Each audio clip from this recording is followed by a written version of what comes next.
I said, I'm going to make a platform where, we send trainers to you at the convenience of your time and location, and really free trainers from the gym where they can have a whole business in a box solution, and they train people they enjoy to train, not because they just need the income of it. And that's kind of how Fitness at Your Door came about.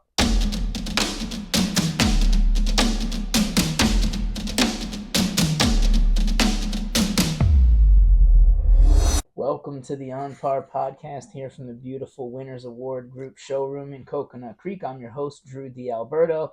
I'm here with my good longtime friend who I met through networking, of course, Kashawn Fraser. So happy to be here. Drew's my guy, and Appreciate that. we've been rocking for a while. So let's have a good time. That's it, man. So, Fitness at Your Door is your company, and I think it's a really cool technology. How did you come up with Fitness at Your Door, and what was the reasoning behind, like, why did you create this? So Fitness at Your Door was a thought years ago, like very long ago. I was on and off my professional football career at the time, and I kept getting hurt. I had 3 reconstructive knee surgeries, and I had to really start planning early of like what was I gonna do after football, because I feel like God was kind of laughing at my plans regarding just the success path. It's like you get to that high level, and then you know you're kind of living out of the bag. One minute you're playing, one minute you're hurt, and then you're restarting to see how am I going to get back on the field. But I've always had a passion for helping people and training. I got my degree in college with promotion of health and wellness and exercise science. So it was always a path to say like, hey, do I want to become a trainer? Do I want to run a gym? Do I want to, be an online influencer? There's millions of ways to kind of put that in play. But I think the real deciding factor is how much I struggled as a trainer to stay in the business. Mm-hmm. And you're doing something heart leading to help people on, the most uncomfortable times of their life when they're trying to change their life and convert to the overall healthy lifestyle change. But at the same time, you're not making enough money to ever save money, have a family, get a house, etc. And I just really thought about how could we put a model in place where trainers had the freedom and the flexibility, where they had the financial freedom that they didn't have to be at a gym 24/7. They were getting paid what they were worth. They didn't have to really focus on the business part of it, but actually the creative and the crafting part of what they love, which is working within their niche. And then Fitness at Your Door was kind of born. I was in Canada on my last year of professional football.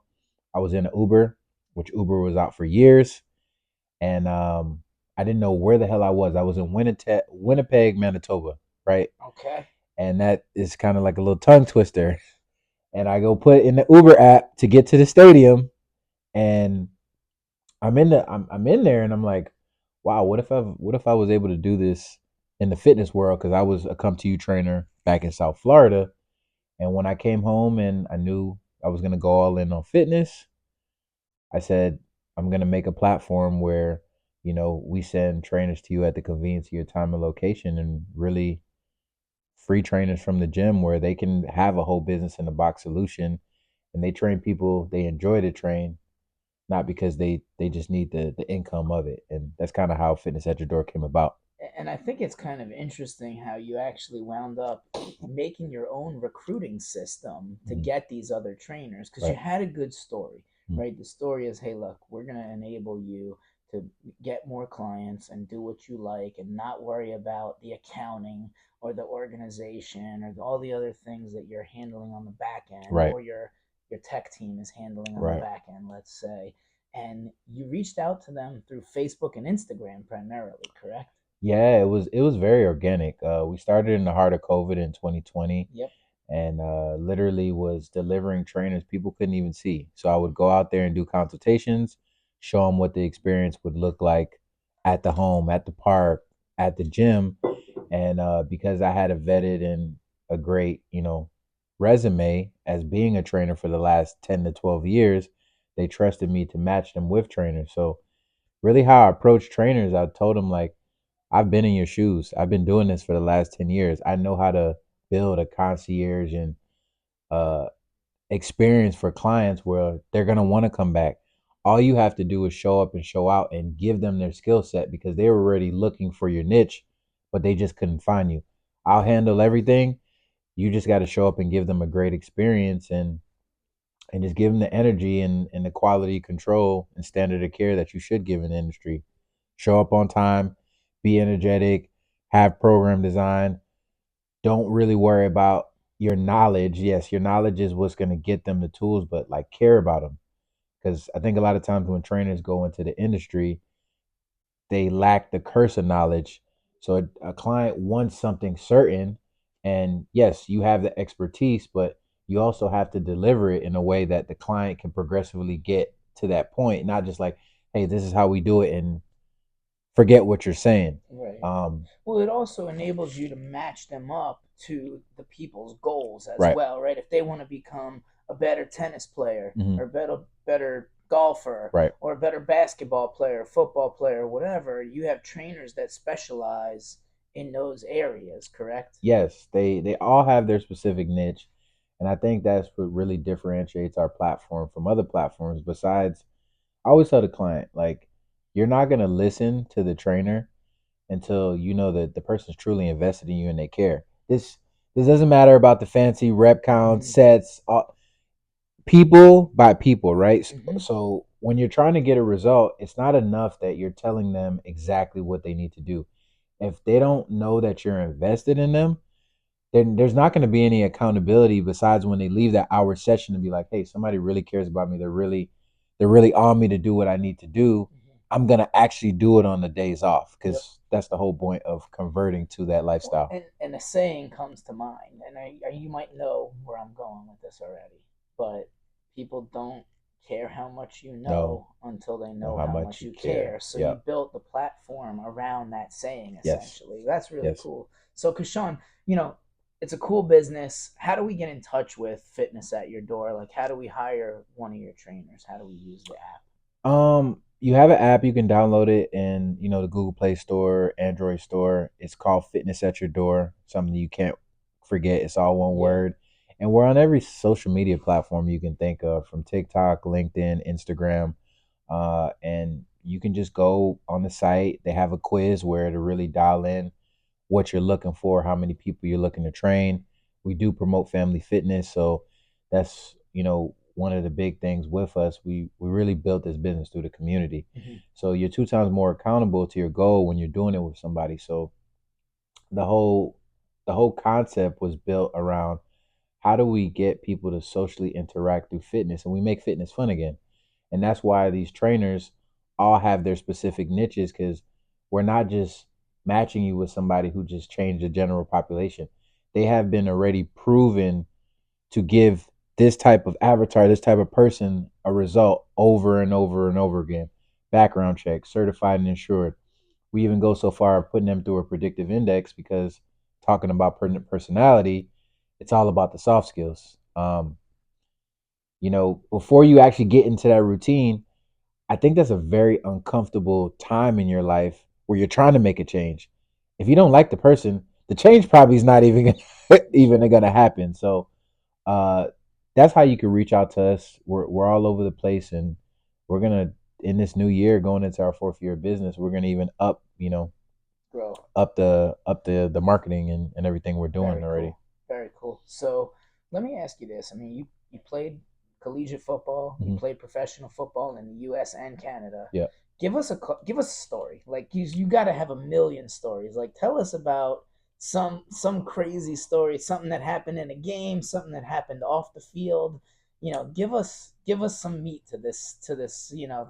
Peel back the onion for us. What it's like to be a professional athlete. There's a million stories. I'm trying to think what's the most memorable story I have. Start with an on the field memory, like a great play or a great game. I mean, could have been college, Um, pro, anything. Doesn't matter. I'm trying to think. Well, what I can say as far as the experience, like, there's so many stories. I'm sitting here in my head trying to think which one totally You could stands tell. out to me that You could tell more than one, man. This is your. This is yeah, your show. I'm right. just the host. I'm not supposed to talk much during this No, thing. I got you. So, well, I guess I could talk about a story of kind of when I first got into collegiate football, and I thought this was very funny. Uh, I weighed about 180 when I got into college. Um, I'm now about 260. I played at 275 to 265. Okay. I was a really skinny, naturally skinny kid, and they like people say, "Oh, you do steroids, you do creatine." I had to work hard to beef up. Like for the position I played at defensive end and outside linebacker, you have to be a pretty big guy. You're working against the 300 pounders. So I come into Central Michigan. By the way, never been to Michigan in my life. Before coming from South Florida kid, and I played 1 year of high school football. So, having even the opportunity that God presented to me was pretty amazing. Going to college, like, how did I even get here? Okay. I go into the weight room and I'm around Frank Zombo, a couple other D linemen, and they're like, the receivers are over there. And it's not a very long story, but it was just like I'm sitting there talking to him, and I'm like, "Hey, like I'm a defensive end." He's like, "No, no, no, no. The receivers are over there. Like, go over there. Like, because we this is the first And time you're those guys are 100 pounds outweighing you by 100 yeah, they're pounds at the 250 time. too. Yeah, Like they're okay. like So like 75 these are pounds. junior. Yeah, these are Yeah. juniors, Yeah. seniors, sophomores, and they're like, "Hey, the receivers over there," because everybody has their position group of who they work out with. Sure. But I looked so malnourished that all they were saying was like, "Hey, coach, I think he's I think you're in the he's wrong confused," and he's like, pod. and then and our coach Lawson, which coached several collegiate schools, Tennessee, Central Michigan. He's like, "Yeah, this is a new guy coming to take your spot," and then they're just over here laughing like, "This guy, you haven't seen his film. He's running off the edge," and it was really funny how like when you come into a pack in the beginning of like how you have to. It's about building relationships and just bring it back to real life of like wherever you are, you still got to fit in, you still got to mix in, and I could think about all the times that I had to eat whole pies after 6 meals. After every meal I had a whole pie just to gain weight and just the constant jokes of like you're gonna get you're gonna get plowed over, you're gonna get this, you're gonna get that, and then the guys that are actually bigger than me, I'm the only one who played as a true freshman, Okay. which is Okay. which is Nice. which is pretty crazy. Another So, story: what's your favorite pie first before we get into the next story? But peach cobbler, apple pie, peach cobbler and apple. definitely. So Thanksgiving Yeah, is one of your favorites one of then. my All favorites. right, One of cool. my All favorites. right, tell the next one. And then another story that's a little embarrassing, but this is great for the person I'm talking about, who is a very good friend at this point. My friend Jalila Dye, he was a safety for the San Diego Chargers for several years and played for a few teams, Texans and others. And he wasn't a safety when I met him. He was a running back. Okay. So we're doing 2 minute drills, and I'm running to the ball, exhausted. It's 2 minute drills, and he totally like lays me out like crackbacks. This is before I was even educated on what crackbacks were. Okay. To the point I couldn't even feel my legs. I'm squeezing the pebbles on the ground because I didn't see him. I was you're running wide open, right? So I get laid out, and then everybody's defending me. The same guys who are like, "Oh, he's too light." They're ready to fight. They're ready. The receivers are over there. Yeah. Okay. The defensive linemen are ready to fight him. Like, no, don't do that to our all star. This is our ace. Like, he's the upcoming. Like, he's the next big thing. And they switched him to running back to safety, and history speaks for itself because he played 10 years as a safety in the league. Just because they seen that glimpse of him. Oh my goodness. Laying me out, and shout out to my homie and brother Jalila Dye, good people, and I also helped train him throughout a little bit of his career. So really those cool. are just some cool, fun little No, stories I and can you talk about. about building relationships, which Right, is obviously key to building your network and growing your business. right. So, how did you go about with this? I know you had a network, you had some clients, you had a business as a trainer. How did you turn that into getting clients as a networker out of the professional athlete world and Right. then transitioning into the corporate, small, now mid-sized probably business. Right. How did you do it? Where was your networking? How did it happen? So how I feel like I'm building this empire is like just being authentic. You know, people know me as me and they see me and they got to know, like, and trust you. So the more you show up, even when you feel like it may not be working, you got to show up, right? That's half the battle. Like, that's something you can't coach. You can't coach effort. You can't coach genetics, but you can coach showing up, being on time, putting a smile on your face, your attitude, being consistent with your content, that you're not jumping around like, okay, there was a long time like, are you a trainer? People still didn't know what we did because I'm sending trainers to people, but they think Kashawn's the one Because training. Sean's going to everybody. Yeah, You're still only one person. right, So go right, ahead. right. So, with building relationships is like going into the networks and you're seeing where your village and your community are like, you don't have to go everywhere, but you should pick your selective few places of, okay, if I'm looking for corporate business, I'm getting in this organization. If I'm looking for kids fitness, I might, get on a committee for like the optimal leagues or whatever the case may be. So just being very strategic on how you spend your time, because as you're growing, even with the relationships, you need a strategic plan even when you're networking. And if you're not networking, you're not working. So I think just one on ones and just being relentless about meeting people that know several people, not just meeting to meet everybody. Not saying that you're ever gonna, like, you're too big to meet people, Yeah. but being more effective with Zooms, having virtual coffees, being able to strategically say, for this week, I want to meet two property managers a week, two corporate CEOs a week, and really putting statistics and really being relentless about those numbers. Mm-hmm. I have to go to 3 networking events this week. Mm-hmm. That is a non-negotiable, and it's a compound effect for you to see your business from year one, from one trainer to 160 plus at this point, to now getting in the corporate world and dealing with all these HOAs, and that's just literally relentless pursuit of building these relationships that And I you know know you do this other thing, but you left it out of your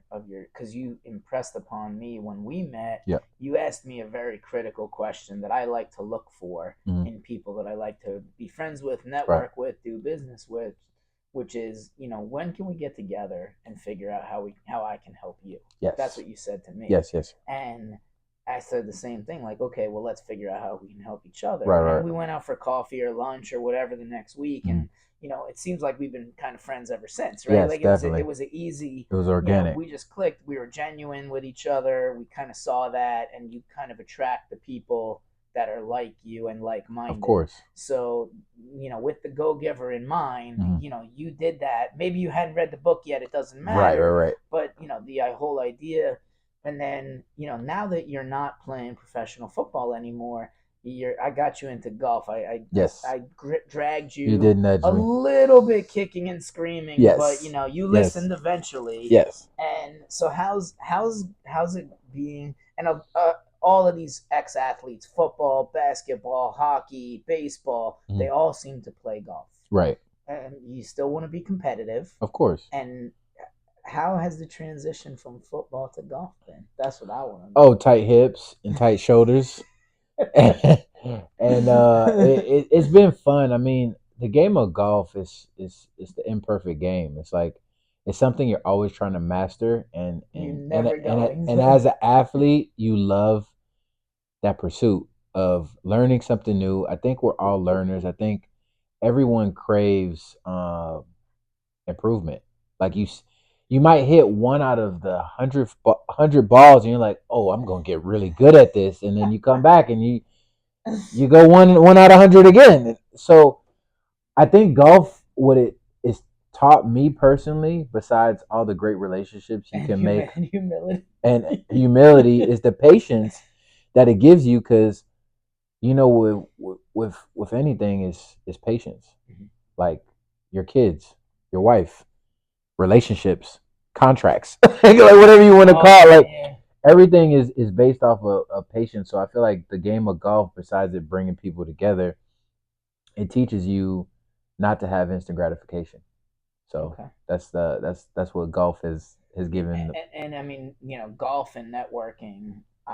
Ever since I started doing that, I have been in a different class of business owners, Right, and it's right. really ramped up my networking efforts. I hope you feel the same. Definitely, And definitely. and what would your advice be to, let's say, my son who's turning 15, or my Okay. daughter who's going to turn 9, Hmm.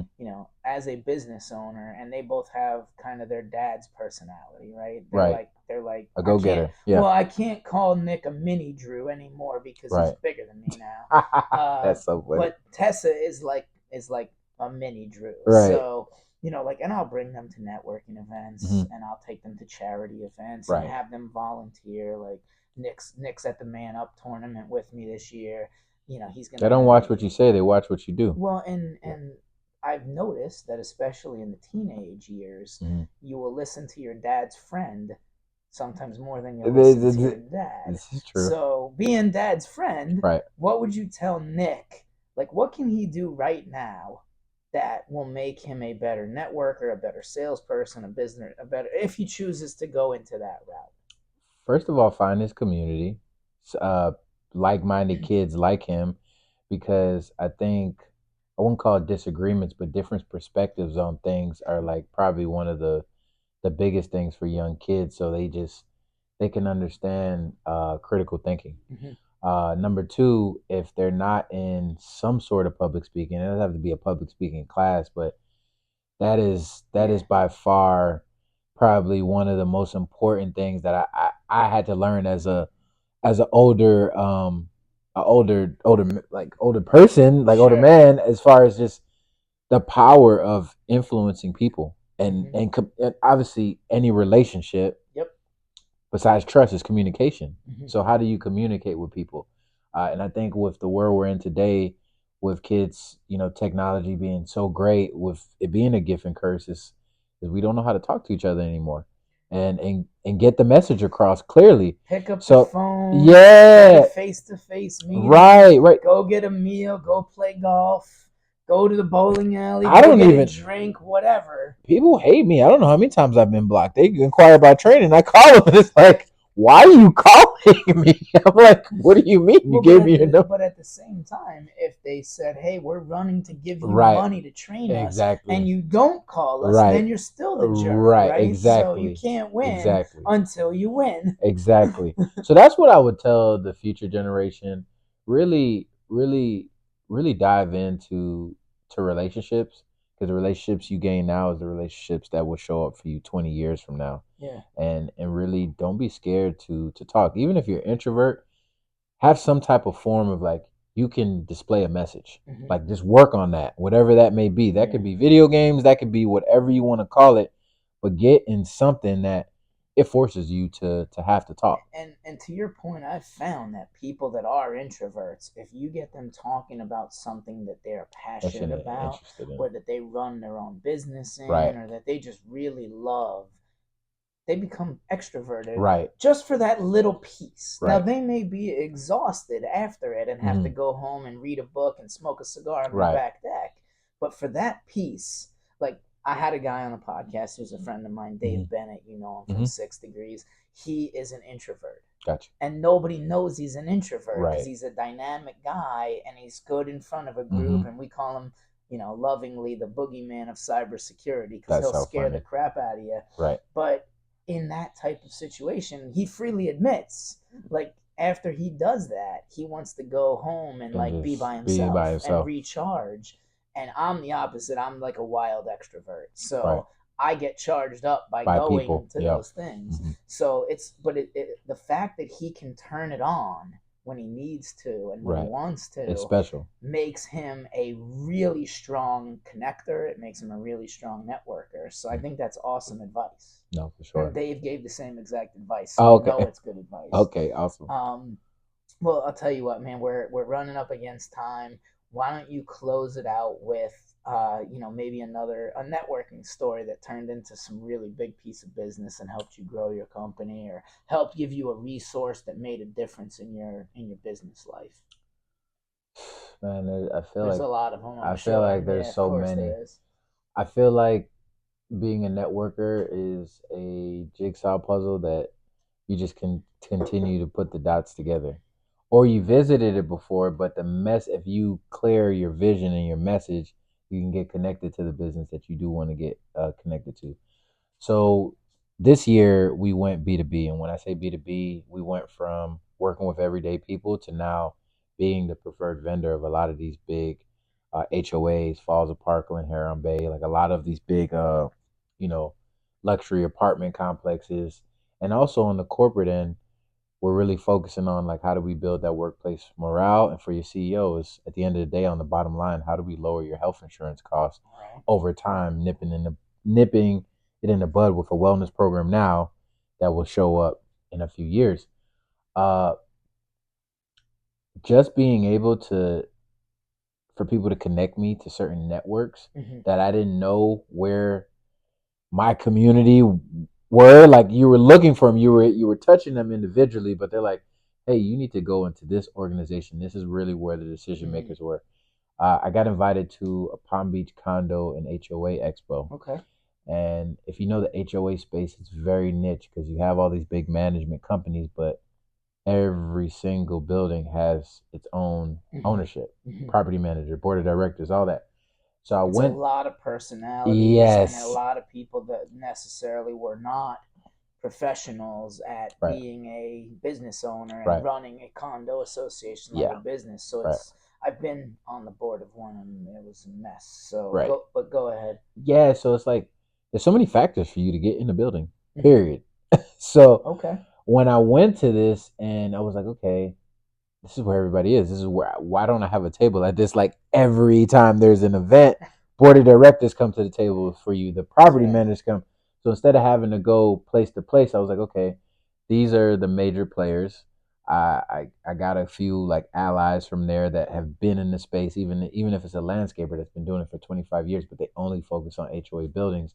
That was big for me because then now I was exposed to the head people, the head people of First Service Residential, the head people of Castle Group. So I wouldn't say financially big business right now, but on the long term of it, Hmm. is like once those people are vouching for you, it's different from the property manager going up the ladder Hmm. instead of like the head saying, "Hey, you need to work You with need this to, yeah, person." yeah. Yeah. Okay. So yeah, that's a success No, story I could say. that's and you saw a different niche and you Right. had to revise and adapt. And I Right. think the last 4 years, especially, Right. if you didn't revise and adapt, your business is out of business. You always have to be innovative in business, even if you're in one main type of business, which is wellness and training for us. You need different ways to format it that you can deliver it to different verticals. Hmm. It was extremely important because I know everybody wants to tell how good things are, but I'm gonna finish off and tell how you need to adapt through the rough times. Please. Like obviously during COVID, they were giving money out, PPP loans. We see everybody getting arrested now who didn't do it the right way, At least audited, right, at or least. whatever the Yeah, case sure. may be.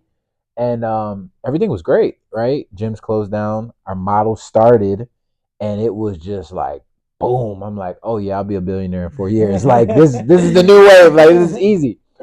And then inflation hit, and a lot of people got laid off, and like economy hit, and the uncertainty on what's happening next really hurt the everyday person, whether they were financially stable or not. So Hmm. they didn't really want to put out too much cash. And fitness is very much a luxury expense and a commodity at times, even though we know it's a I necessity. was going to say, which it probably shouldn't It be, shouldn't, but but it is, yeah. right? And through that time, I was like, it didn't matter what I said. It was just like, oh, I'm not spending that. I'm not doing that. I could do. Oh, maybe I could do it by myself. It's like the pain of staying the same has to be worse than the pain of change, right? So through that time, I was like, okay, how do we adapt a little bit? How do we get into bigger circles? Like, man, I can't deal with this every Hmm. whatever I do, no matter how great the service is. And we went B2B because, you know, the opportunity was great because we were already going into these HOA buildings, servicing these people already. And the HOA reached out to us and we got our first contract in that way. And then we kind of just pivoted it that way because Right now on. we could talk to tons of people. And then I was like, if we could do HOA, we could definitely work with corporate at a high level because everything's so virtually and people crave human connection. And that's exactly what we were giving people. So, You gotta have it. I mean, we're human beings at the end, and I try and do as little as possible on Zoom and right, virtual now because I'd much rather be face to face. right, And I know there's got to be a hybrid because especially if you're doing business with attorneys, they don't right, like to put pants on anymore, so they want to sit behind right. the Zoom. Not all attorneys, don't cancel Don't us for quote this me. one, but no, Kashawn, I wish you all the continued success. I'll continue to make introductions for you, my friend. Thanks Awesome. for I being appreciate you. here on the On Par Of podcast course. from the beautiful Winners Award Group showroom in Coconut Creek, Florida. I'm your host, Drew D'Alberto from Kashawn Fraser. Check out Fitness at Your Door, and we'll catch Yes. you next Thursday with another episode. Make fitness fit into your lifestyle.